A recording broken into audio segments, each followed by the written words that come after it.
Mr. Brehm, if you would, please, if you'd come forward. You've already been sworn as a witness, have you not? Yes, I have. All right, fine. Just have a seat over here. Witness box. Yes, sir, please. And tell us your name. My name is Charles Brehm. Directing your attention, Mr. Brehm, to approximately 12:30 p.m. on the date November the 22nd, 1963, the day of President Kennedy's assassination, were you and your 5-year-old son in Dealey Plaza, Dallas, Texas, watching the motorcade, the presidential motorcade? Yes, we were. Could you tell the jury what you observed at that time and place? You're in the south side of Elm Street with your son, and tell the jury what you saw and heard at that time. We were in approximately this area right here. As the car turned, and when I say the car, I mean the presidential car, turned and straightened out and started coming down, the first noise that I heard hit the president, and it struck him, and he raised his hand up to his neck. The car proceeded, it seemed very, very slow, proceeded down just beyond me in this area when the second shot went off, which absolutely destroyed the president's head. The car then took off in a zigzag motion down into this area when the third shot, which seemed to me to be a wasted shot, went off, which frightened me more than any of the others, because then I thought it was somebody shooting up the place. I then fell on my son.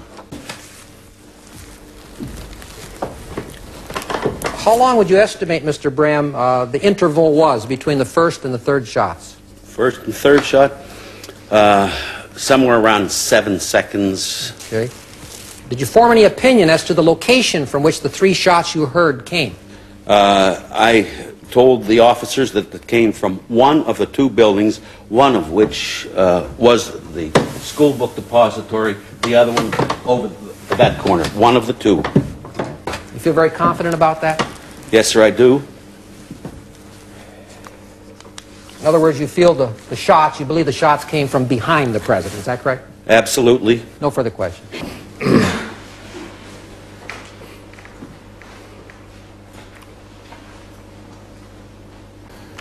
Mr. Brehm, have you ever stated to folks that you feel that you are possibly, that you are an expert, an authority on possibly 6 or 8 seconds in history, that you're an absolute expert in that area? Since I can't lie to you, I'll have to say yes. I do believe I'm an expert on 6 seconds in history. Now, Mr. Brehm, I know that you saw what you saw. Have you seen the Zapruder film? I saw it on a quick run-through. I have not studied it or any frames. Well, let's look at it together for just a moment. Could we have the Zapruder film, the enhanced version, at the regular speed? There's the sign in front of it. Now the president, he goes forward, grabs his neck. Jackie looks at him. His head goes backwards. Did you see that? Yes. And it looked as if somebody walked right up to the president, if you were going to describe the motion of the president's head when it was hit, walked right up to him with a baseball bat and took a full swing as hard as they could, like Babe Ruth, and hit him right square in the middle of the forehead and knocked his head back. That's how it looked, isn't it? Oh, let's look at it together. We yes. don't need to argue. I think your example might be exaggerated. Well, let's see if it is. Could we watch the president's head, please? Now, this time. Forward, his head. Do you think I exaggerated it, Mr. Brehm? I can't say. I withdraw the question. Now, you've never seen anybody shot through the head before, have you? No. And you're not a student of biomechanics, are you? No, most certainly not. Were you ever a, I know you were a boy once, of course. Did you ever put a can up on the fence post and take a rock and hit it? Yes.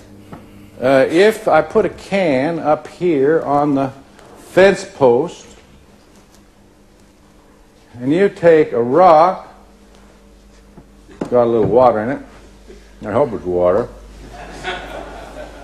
If you put the fence post up there and hit it and throw a rock at it, what direction will the can go? Object, Your Honor. It's Might I irrelevant. ask you a question? It's irrelevant. There's no parallel here. A bullet as opposed to a head, and a rock, and a little piece of paper up Post there. to wait. I'll overrule your objection at this time. Oh, we don't need to argue about it, do we? I mean, things go accordance with the law of Newton, don't they? No. Well, wait a while. Is he qualified as an expert? That was not attached, sir, to that thing. And if you're talking about a head moving in one mode, please attach this with a spring or something when you hit it, and let's see what happens. Okay. Let's take my arm with my fist attached to it. Mm-hmm. See that spot there? Yes. Hit it. Hit it again. That's That enough. hurt. That's enough. Oh, Are you no sure? theatrics, counsel, please. All Let's right, go. sir. Let's get off of that. Well, Your Honor, I'm doing the best I can. Yes. Now, how long has it been since you've seen the Zapruder film and studied it as closely as we have with the jury just now, before you testified? Years. How many years, sir? Possibly 15. And so, would it be fair to say that the jury has as good a recollection now of those 6 or 8 seconds from having seen the Zapruder film as you? I would say that the jury has as good a recollection of seeing something purported on film. You question the Zapruder film as being inaccurate? No, I question your analysis of it. I see. Thank you.